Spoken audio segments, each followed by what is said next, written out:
Good afternoon. I think I know most of you, but I'm Sergeant Pete Dugan with the Tucson Police Department, one of the public information officers with the department. As most of you know, there was a large police presence this morning as search warrants were being conducted at multiple locations throughout the city of Tucson. This was a joint operation including multiple agencies from around the state. Today I have with me Chief Roberto Villasenor of the Tucson Police Department. I also have ATF Special Agent in Charge, Thomas Atterbury. Last name is spelled A-T-T-E-B-E-R-R-Y. Also with me is Department of Public Safety GITM Captain Rocky, spelled R-O-Q-U-E, Quijada, Q-U-I-J-A-D-A, and Assistant Arizona Attorney General Kim Ortiz, O-R-T-I-Z. They will be able to answer questions after Chief Villasenor and Special Agent in Charge Thomas Atterbury give their statements to you guys. So the first speaker today will be Chief Villasenor. Chief. I want to thank you all for attending today. This is a very significant day for Tucson, and it is a day that we're quite proud of. This culminates nearly a year-long investigation into a criminal syndicate that has plagued Tucson for a number of years. While I say that this culminates a year-long investigation, individuals of this criminal syndicate, the East Side Crips, have come to our attention since 2004. We have run into these individuals, we've arrested them for different charges. A lot of their activity centers around narcotics violations and money laundering, but it also goes into violent crime to include shootings and homicides.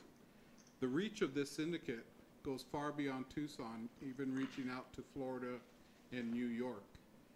The efforts today was a cooperative effort between ATF, Tucson Police Department, Arizona Department of Public Safety's GETM unit, and then working with the Arizona Attorney General's office to bring forward these cases. On today's date, we served warrants at 9 different locations in the Tucson area. We served 16 arrest warrants, and all of these warrants were conducted without incident. We are still working this investigation. We have a lot of follow-up to do, and so there's some things that we're not going to be able to talk about, and there's some information we're not going to be able to give yet, and I hope you understand that. The purpose there is the fact that because of this ongoing investigation, there's individuals that we still intend to apprehend. We do not want to give out information that may jeopardize that aspect of the investigation.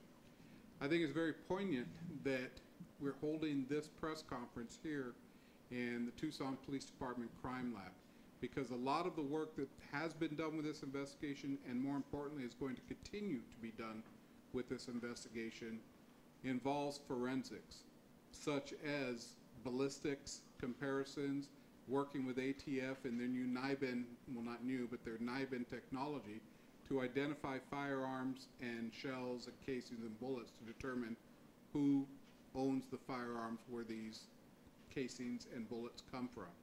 It's something that we have had some tremendous success with, and we continue to want to expand that capability. So at this point, I'd like to ask Special Agent in Charge Tom Atterbury from ATF to step forward and have a few comments, and then we'll open it up for questions. Thank you, Chief Villasenor. Again, my name is Thomas G. Atterbury. I'm the Special Agent in Charge with ATF for the Phoenix Field Division, which covers the state of Arizona and New Mexico. As the Chief alluded to today, today is a perfect example of federal, state, and local cooperation and how an investigation should start and should end. Today was a safe day for law enforcement. No one was injured.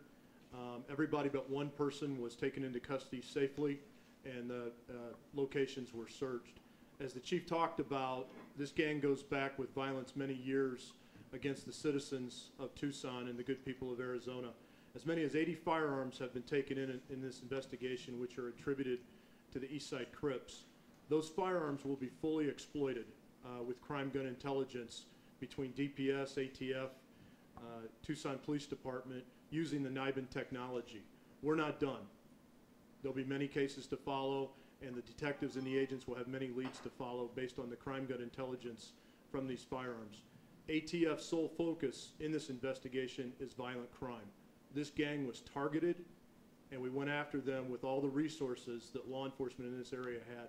And it's a very proud day for the people of Tucson, and I commend the agents, the detectives, and the officers that put their heads together and really did great law enforcement work to protect the people of Tucson. Thank you.